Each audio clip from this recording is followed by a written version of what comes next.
It is Market Monday time, August 18th. Thank you for joining me. Before we start, make sure that you take a second, hit that subscribe button, click on that notification bell so that you're notified next week when the next Market Monday comes out. The value in these Market Mondays is watching every week. We try to make them short, but by following along every week, you get a good understanding for what's happening with the market.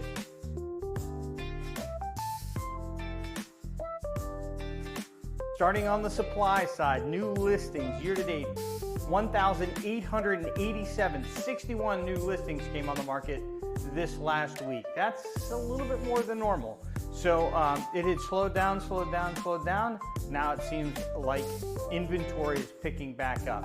Again, 1,887. At this point last year, we had 1,796. So we're a little more than 5% higher than where we were at this point last year. Back in 2020, August 18th, 2020, we had brought 2,398 new listings on the market.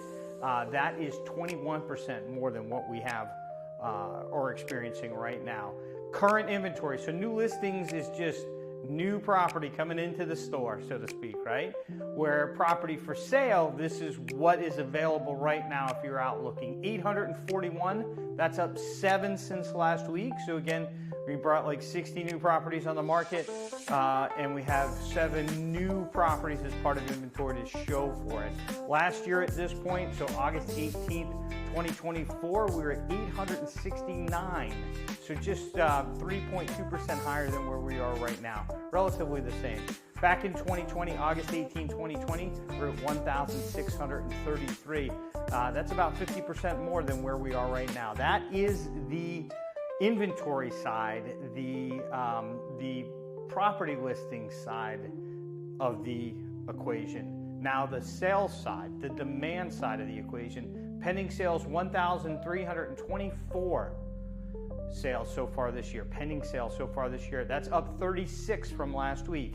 Last year at this point, we were at 1,382. So 4% higher than where we are right now. And way back on August 18th, 2020, 5 years ago, we were at 2,252, 41% higher than the pending sales that we've experienced so far this year. Closed sales, so sales that have gone all the way through to transaction and changed hands. We had 40 new ones over the last week. We're at 1,283. Last year, August 18th, 2024, we were at 1,362. So we're about 6% behind where we were just last year. And 5 years ago, August 18th, 2020, we were at 1,860, 31% more than where we are right now. Our current absorption rate, so this is if nothing else came on the market, how long would it take to consume the existing inventory? Last week we were at 4.7 months. This week we jump up to 4.9 months. On August 18th, 2024, a year ago, we were at 4.5 months. And back in 2020, August 18th, 2020, we're sitting at 5.2 months. So those numbers favor sellers. We look at 6 months is kind of the neutral market where it's balanced for buyers and sellers. So it's a seller's market, but not by a huge margin. Buyers can still get some great deals out there right now. Days on the market, the amount of time it takes for a property to sell, it jumped up from 77 last week to 111 days this week. Pretty good jump. At this point last year, we were at 69 days, and all the way back August 18th, 2020, we're at 206 days. So a lot less than that, but more than we've experienced in the last couple of years. Property values, what has happened to property values? Median sales price for property on Hilton Head Island currently $741,531. That's up 5.6% from where we were at this point last year. So August 18th, 2024, it was at $702,250. And on August 18th, 2020, 5 years ago, the median sale price for property on Hilton Head was $397,188, 87% less than where we are right now. Over the past 5 years, the average annual rate of appreciation for Hilton Head, 13.3%. And over the last 10 years, the average annual rate of appreciation for Hilton Head, 9.2 over the past 10 years.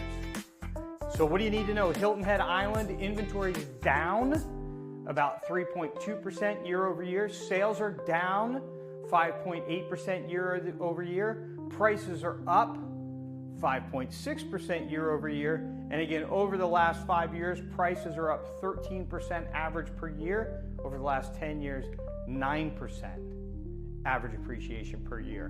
What do you need to know as a seller? Inventory has ticked up a little bit this week. Nothing remarkable, but it's definitely a change in trajectory where inventory levels have been going down. Now they tick up a little bit.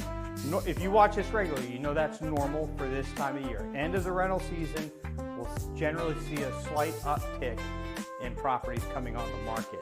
If you're a buyer, man, there's opportunities out there. I know I say it every week, but if you buy a property now, you will look back in 5 years and go, man, I'm glad I did that. There are just great opportunities out there if you go out and you make some thoughtful offers. The national news, I want to talk to you this week about the big shift. You've probably heard about this, but I want to let you know how profound it is, because I look at this to understand whether this market is a good value long term. So the shift, what I mean by the shift is in states over the last 5 years, states like California, New York, Illinois, those 3 states in order, saw pretty significant declines in population. California down by 2.2%, New York down by 2.1%, and number 3, Illinois down 1.9%. Where are those people going? The top 3 states having people move: Texas, Florida, and South Carolina. So if we look at those 3 states and we look at the zip codes in the United States that saw the most growth, 86% of those zip codes that had the most growth are in those 3 states: Texas, Florida, and South Carolina. And South Carolina dominates because people doing searches to move out of South Carolina are less than half of the number of people that are doing searches to move into South Carolina. So there's still a very significant demand of people that want to move to this state. What could change that? Well, there's a storm brewing out there.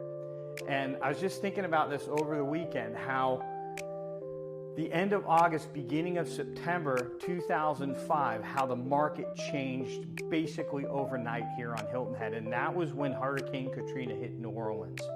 That affected the psychology of people living close to the ocean. And it really impacted things for about a decade. Now, we also had that great big recession that we had in there with the accompanying real estate crash and all that. So that was part of it. What I can tell you that Hurricane Katrina hit New Orleans on August 28th, or the New Orleans, Biloxi, Mississippi area, August 28th, 2005. And on that day, it was like somebody shut the faucet off of buyers coming to Hilton Head Island. Like the demand just instantly overnight died. And it stayed really, really low until the economy crashed about a year and a half later. So something like that can change things. But what I want you to understand and walk away with is we've already seen a seismic shift in where people want to live. Like, it's already happened, and we're still kind of in the middle of it. Because during the pandemic, when people were moving, they weren't moving into their dream house. They were leaving New York and moving into whatever they could get. And they've stayed in that house because interest rates have had them kind of locked in. But as soon as interest rates come down a little bit, I think those people will shift within the market to their dream properties. And the only thing that I could see that could really change that is something that could kind of shake the collective conscience of the country in terms of the popularity of South Carolina and the Low Country. That's the only thing that I could see that could really change it. The demand, folks, the demand is greater than the supply. And this is the problem when you look at national news. National news doesn't take that into account. When you look at how many people are selling their house nationally, that includes California numbers. We know the California numbers are very different than our numbers. Or that includes the New York numbers, which again are very, very different from our numbers. So that's what I want you to walk away with. Like, get your real estate news locally to the markets that you're interested in. Do not watch the national real estate news. It just doesn't give you the information that you need. So I'd like to hear from you. What do you think about the market? What do you think about the shift? Are you one of those people that shifted? Are you glad that you did so? Thoughts on it? Let me know in the comments, and we'll see you next week.